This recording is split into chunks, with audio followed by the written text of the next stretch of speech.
Hello and welcome to another Project Diablo 2 Season 11 video.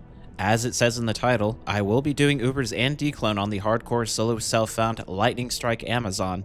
Just a quick disclaimer, this video is part of a larger series, and if you're just here looking to see what the Ubers and Dclone fight looks like on a Lightning Strike Javazon, just click on the timestamps. While this video isn't explicitly a guide, I will try and format it in a way that is helpful to newer players. But anyway, I finally reached the point in the series where I throw myself at Ubers and Dclone and hope to Satan that I don't die horribly. I limited myself to doing only 100 hell cow runs and 60 maps before subjecting myself to endgame bossing, regardless of whether I'm ready or not. Was it enough? I had 3 terror and 3 hate keys, but I was still just short on 1 destruction key. Key farming can be kind of a bastard, but I strapped myself in for a few runs hoping it wouldn't take too long, and then I got a double drop on the immediate first run I recorded. I couldn't possibly complain about that one. We are off to a running start. The entire Ubers event is exactly like the one in the base game. 3 portals need to be open, and each portal has a boss. There are some small differences with the bosses themselves, mainly that they don't regenerate 50 billion health a second. However, they still have a ton of HP, and they still hit pretty hard. It took me a solid 30 seconds before I realized a boss pack was giving concentration aura to Uber Duriel. It's probably not a good idea to let an infamously hard-hitting boss hit even harder with an aura, so I moved him down and charge striked him until his flesh melted into the ground. That's 1 organ finished. Uber Iswal was next, and he was by far the easiest. Iswal has no real tricks or gimmick to him. I was able to kill him before he could kill me. That's all there is to it, really. That's the next organ finished. Matron's Den is a real bastard of a portal, and it was genuinely designed by developers who hated their player base. Lancers that use Zeal and Witches that permanently curse you with amp damage. This is definitely the one that pushed the Amazon to its upper limit. Also, Lilith is always seemingly tucked away neatly in some corner that I miss every single time I've done Matron's Den. Not that I was in any real rush to encounter her, because she's definitely the most dangerous portal boss, hands down. I did eventually encounter her though, and I was pretty thankful to be wearing Andariel's Visage for this fight. She does a ton of poison damage, but I was sitting comfortably at 85 resistance for this fight. The final organ was mine. Just like in the base game, the way you gain access to the Ubers event is to mash all 3 organs together in the Heraldric Cube. In Project Diablo 2, this creates the Pandemonium Talisman, which is basically a token you can use whenever you want to in order to start the fight. It's been entirely too long since I've done any sort of Uber fight in Project Diablo 2, and I've never even done it on hardcore, so I was starting to feel just a small little bit of anxiety here. Just going to quickly show off the gear, and just a reminder that this is solo self-found, so this wasn't exactly my dream Uber killing set, but I was still very happy with it. Just a few notes about my gear. I'm using the crafted javelins as a skill stick until I can get thunderstrokes to drop, and Anya just simply refuses to sell me IAS gloves. I swear I'm trying. Managed to make a very nice call to arms and a lidless to go along with it. Charms are mainly resistance and or lifers with a few skillers here and there. Resistance was maxed, and lightning res was overcapped by 50 for Mephisto's conviction aura. Not much else to say about the gear really. Again, my entire thing was to do a pretty limited amount of cow runs and map runs before trying Ubers. For only doing 100 cows and 60 maps, I was pretty happy on the gear I landed on. Run over to the blood fountain and click the talisman, and now begins the worst part. The strategy for this fight is basically the strategy you see in every slasher horror film. Separate the group and take them down one by one. Bale casts his lower resist curse, and Mephisto has his bastard conviction aura, so it was definitely in my best interest to take them on separately. I ended up fighting Bale first, even though I would have liked to have started on Mephisto. Things were okay, however, because I was well outside the aggro range of the other bosses. And even though I'm a Lightning Strike build, Charge Strike is definitely the superior skill for single target damage. Conveniently, it shares the same synergies as Lightning Strike does. Even though Bale was basically a target dummy, my real concern was Mephisto, because I have horribly vivid memories of him just absolutely evaporating me on every other attempt I've had on him, in softcore at least. Diablo and Mephisto were packed tightly together, which is never something I want to see in hardcore. Thankfully, Mephisto charged directly at me, leaving Diablo behind. Mephisto evidently had some insecurities to deal with, and he wanted to show his brother that he can handle a puny, solo self-found Amazon by himself. All my care and preparation for this fight made absolutely no difference because while he tanked the entire fight anyway, which I'm perfectly okay with, I've been the sidekick in my own story this entire time, and I've come to terms with that. Mephisto went down, and Diablo was left. The two seemingly worst bosses had been put down already, so I was feeling pretty good about killing Diablo. However, my mercenary immediately evaporated after brushing slightly against Diablo's firestorm. I had no lightning pierce for this fight because my dead mercenary Stormspire was my only source of it. Bale and Mephisto are just there to make sure you show up to the fight with maximum resistances, but Diablo is apparently the real threat. Even with 82 fire resistance, his firestorm surprised me with how much damage it did. Just like the other two, Diablo will summon adds, but unlike the others, his adds actually do a pretty fair amount of damage and can swarm you very easily. I don't know what it was, but Diablo's AI was being very uncooperative with me. I spent the next 20 seconds trying to lure Diablo away from his adds, but he kept free casting like a jackass. Then he Zerg rushed me with a bunch of his adds. They aren't dangerous alone, but they got pretty close to swarming me. I went back to Diablo and almost got swarmed again, and it was time to just drop my ego and resurrect my mercenary already.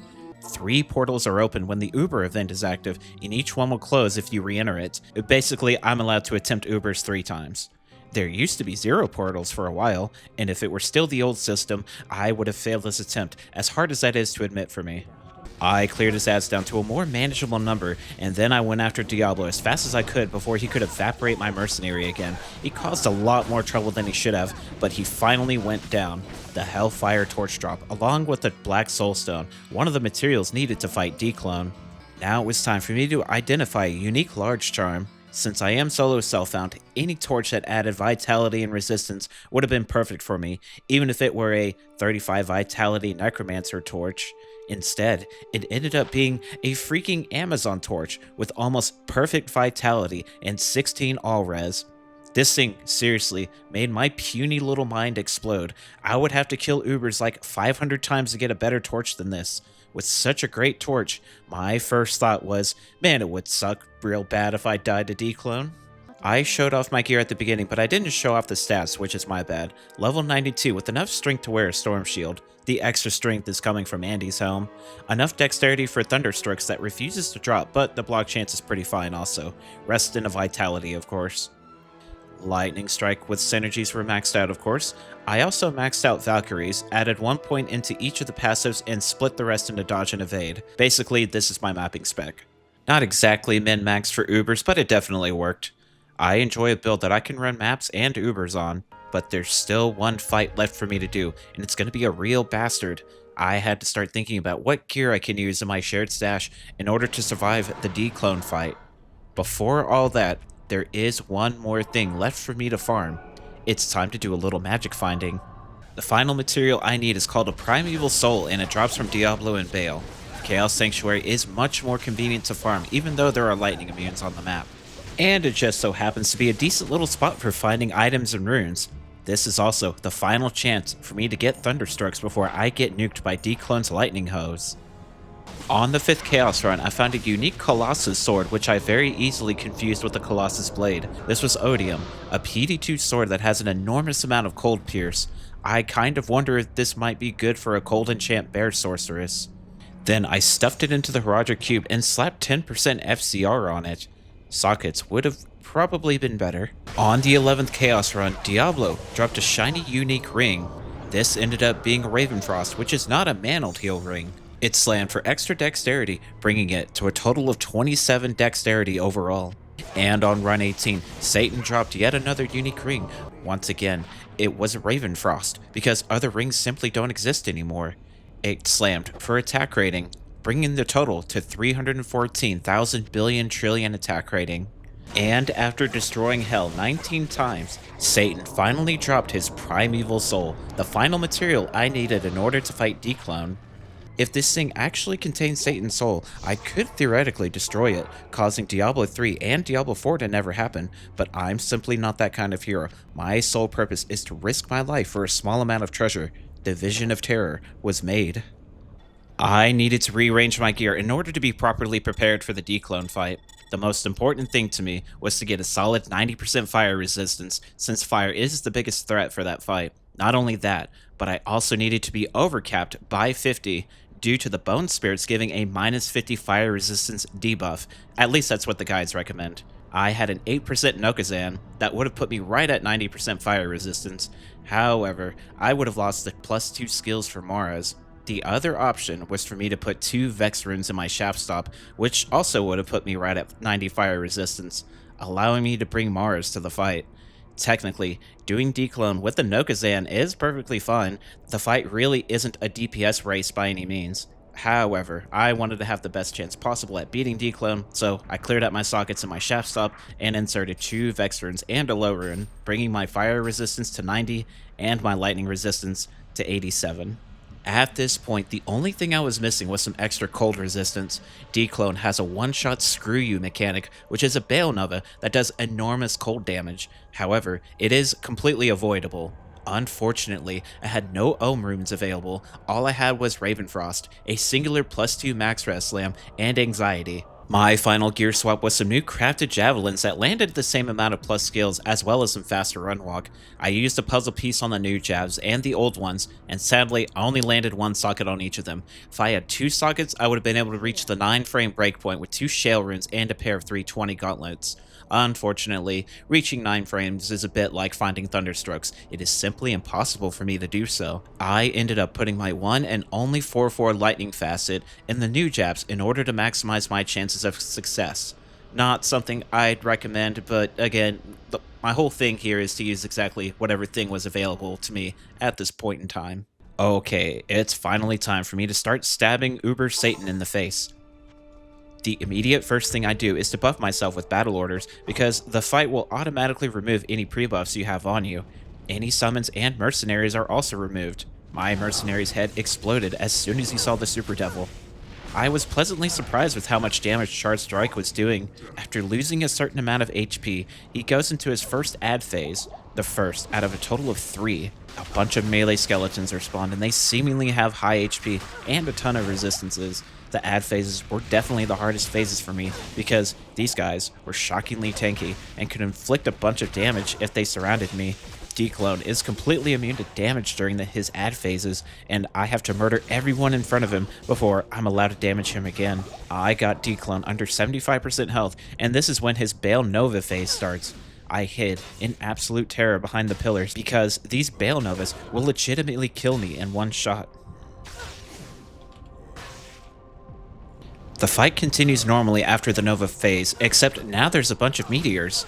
I play a little more aggressively while also trying to avoid unnecessary damage. So far, the fight had been going reasonably well. The second ad phase started, and this time there were skeleton archers as well as melee. This was very much a game of patience for me, because now I needed to dodge these bastard meteors while being shot in the ass with arrows, and of course, Dclone was completely immortal and free casting all of his spells. The archers were not nearly as problematic as the melee. The second phase is only harder because there's just more ads to deal with. And there's the bone spirits. Eventually, I managed to take down the ads and quickly got Dclone down to 50%. The next Nova phase started, and it's exactly like last time, except now I'm having to tank bone spirits and meteors. I was able to continue the fight after filling my belt up with rejuves. I charged at Dclone directly, and it's right here where I made the worst mistake of my life.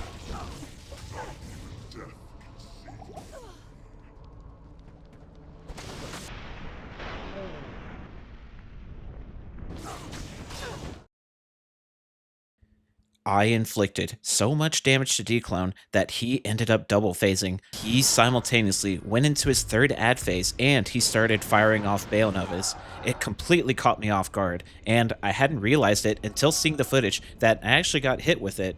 I'm very, very lucky I didn't die right there. Dclone is already a real bastard, but he made it personal when he decided to double phase on me like that. Even though it was completely my fault for attacking him like a brain-dead gorilla, I refused to let Dclone hold me accountable for my actions. I was going to take him down, but I have to farm all the materials again. My first target was the pure demonic essence, which comes from map bosses.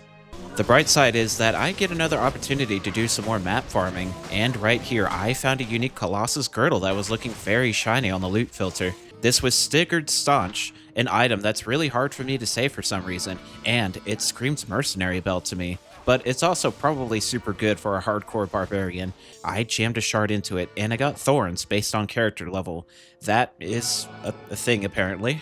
Shortly after that, I found a unique Balrog skin, one of the most iconic pieces of Diablo gear. This was the one and only Arcane's Valor, and I just freaking love this armor. Not only is it really solid, but it has the old Diablo 1 design here in PD2. It went straight into the box of breaking, and it slammed for extra enhanced defense. It was just shy of 1800. On the second map, I found my very first Larzex puzzle box. This was the good one, the one that lets you slam sockets into any armor or weapon even if it's corrupted. Not sure what I'll use this on, but I imagine I'll end up using it on a Cures or a Griffins after they get a bad slam. I committed aggravated violence against the king on the third map, and I got a pure essence to drop. That's 1 Dclone mat down, 2 more to go. Also, the rare tiara is not appreciated because I really need a Cures. My next target was the Primeval Soul, and that required me to kill the fake Satan, just so I could get to the real Satan, just like last time. There isn't really much to talk about in terms of magic finding, but I did identify a perfect Ruby Jewel of Fervor on my 7th run, 40% ED and 15% IAS. My third jewel of its kind and the first that was actually perfect. On the 17th Chaos run, Diablo was feeling generous, and he dropped a nice Sur rune for me. I still hate the bastard, but I'll gladly take 1/2 of a Bur rune off him. And on the 23rd run, Diablo finally dropped his Primeval Soul. And I'm genuinely glad the drop rate got buffed on these because I remember when we had to run Chaos at least 100 times to get one of these. Solo self-found these days is as friendly as it's ever been. The final material is the Black Soulstone, which comes from doing the Uber event. It definitely takes the longest time to get because I'll need to farm an entire key set and kill Ubers without getting firestormed to death by Uber Diablo. I started with the Summoner Key, and on the 15th run, I found a Goal rune. I'm perfectly okay with stealing runes from these bastard goat people, so maybe I'll end up farming Arcane Sanctuary until I get an Infinity in the future. I found my third and final Hate Key after doing only 17 runs. It was now time for the next step. I'm starting to think whoever coded these burning souls must have had some kind of deep emotional connection with the devil himself. Even with 87 lightning resistance, I'm still afraid of these guys, and it's made so much worse whenever I run into Conviction Aura. I had to pull out all my lightning res charms for this one. I wouldn't be here too long, however, because on run 31, I managed to get a double key drop. I had 1 key left over from last time, so this by itself finished off destruction keys for me. Bloodraven was next, and she gave me a nice double key drop on run 40. After a grand total of 40 runs, I was able to get an entire key set. It wasn't bad at all. I've had much worse RNG, but I'm definitely going to make a sorceress next time I farm keys. The game has finally broken me. Okay, it's time for me to go on another bloody stabbing spree. Iswal's dead, grab the organ. Make sure Duriel doesn't have concentration aura this time. Anti's dead, grab the organ. Lilith is still literally impossible to find, and this place is horrifying. Find Lilith anyway, stab her several times, and she's immediately dead. Grab the organ. Smash the organs together to make the talisman. It's time to go on another stabbing spree. Come here, Mephisto, you big stupid demon guy. That's Mephisto dead. Thanks for tanking once again, Mr. Mercenary. Someday, I'll make you an innocence armor. Bale literally pops out of nowhere. Start stabbing him several times in the face. Just another normal day for me, and he's dead. Diablo is the real danger, so I'm gonna take this one a little more seriously. Start stabbing Diablo several times, and I'll just play this one out. Diablo was way easier this time around. I guess it really is kind of RNG dependent on how these fights go. It also helps that I'm running 90 fire res at this time. I killed Diablo to death, and he dropped the final Dclone mat and a large Grand Charm. And, I mean, there's no way I get something like a perfect Sorcerer's Torch, right? Okay, it was a Barbarian Torch, with 37 Vitality and 12 All-Res. That's totally fair. I was owed a torch like this anyway after finding an almost perfect Zon Torch the first time around. Once again, I crammed all of the Dclone materials into the magical Satan Cube and made yet another Vision of Terror. I definitely, probably, maybe won't double-phase Dclone this time around. I filled up my inventory and cube full of rejuves and I was finally ready for round 2. Here's the character sheet for the Amazon. Fire res maxed out at 90 plus 50 overcap to counter the Bone Spirit debuff, 45 DR from Shaft Stop and Storm Shield, 87 light res, 77 cold res plus Raven Frost. My block was also sitting at about 68% thanks to a bunch of plus dexterity gear. I clicked the Vision of Terror at the Blood Fountain and immediately moved away to safely battle order myself. The fight starts off as a pretty typical fight with Diablo. I avoided taking unnecessary damage from his lightning hose and firestorm. Can't stay too far away from him, otherwise he'll become immortal until I'm close again. Even though I'm Lightning Strike, I did use Charge Strike for single target damage, share synergies with Lightning Strike, so it worked out perfectly. I did play a little passively because I double phased Dclone on the last time. Dclone has 3 ad phases, and he went into his first ad phase where he summons these little bastard skeleton warriors. They seemingly have a lot of resistance, and I only had like 4 lightning pierce from a singular facet. Elemental pierce goes a long way with these guys. I was careful not to get swarmed by these guys because they actually do a fair bit of damage, plus Dclone is immortal and free casting for that entire phase. I need to brutally stab their skulls before I can damage Dclone again. There's also meteors and bone spirits for me to dodge. I kept trying to group up the skeletons while keeping Dclone far away, and I'm also trying to keep my rejuve belt full. The fight does get more and more hectic as it progresses. The ads went down, and I was able to damage Dclone again. I brought him down to 75% HP, which triggers his first Nova phase. There's 5 pillars for me to hide behind, but I was mostly comfortable with the south pillar. The Bale Nova does an ungodly amount of cold damage. It's more or less a one-shot screw you mechanic. I pretty much just hide behind it and stand completely still, even though I'm having to tank some of the bone spirits. Those are the ones, according to the guides I've read, that inflict a minus 50 fire res debuff. That was okay though, because I'm way overcapped on fire res. Now there's even more meteors and bone spirits to dodge, and it only got worse from here. I just danced around his attacks, slowly getting him down to his second ad phase. The second wave of ads spawned skeleton archers as well as skeleton warriors.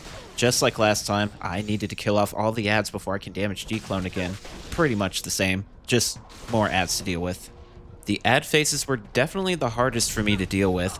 I was sitting at around 68% block chance for this fight, which is pretty nice for the archers because they can also do a bunch of damage. I won't show every single millisecond of this fight, especially during the parts where I was running around a bunch. I was admittedly playing too passively when I should have been doing damage, mainly because of how my first attempt went. Most of what I did for the ad phases was just round up the warriors, dodge the meteors, dodge Dclone, dodge archers, and then kill bone warriors.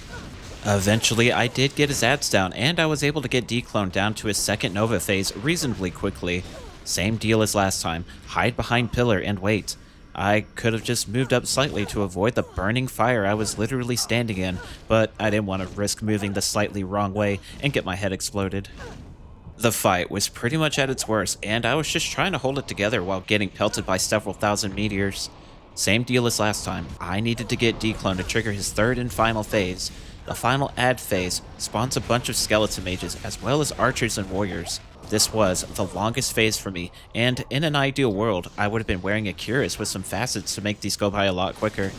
The skeleton mages themselves don't seem to really do a lot of damage. I mean, I had a ton of maximum resistance anyway, even with poison thanks to Amdariel's Visage. They don't seem particularly threatening, they're just kind of there to stand slightly in your way while Dclone blasts you over and over with Firestorm. They seemingly have a lot less health than the archers, so thankfully the damage wasn't too much of an issue. I prioritized the ranged skeletons first since they were the weakest, while also using Lightning Strike here and there on the warriors. Mainly, I was just focused on trying to not take too much damage, which made me take more damage, and also being hardcore adds so much anxiety to this. But I did eventually get everything down, and I proceeded to stab Dclone a few times, business as usual. A few more charge strikes got Dclone down to his final Nova phase. It was exactly like the other Nova phases, except there were slightly more bone spirits hitting me. I was down to my last belt of rejuves, but that's more than enough to take down Dclone after going through all of his bastard phases. It's pretty much a guaranteed kill at this point. I still played it cautiously because I didn't want to get bursted down at the 11th hour, but I finally gave him what he deserved, and he went down. He dropped a nice little unique small charm. And just like that, I was home safe. This was my very first Dclone kill on hardcore, and the first kill I've had in like 3 years. It's genuinely been a long time.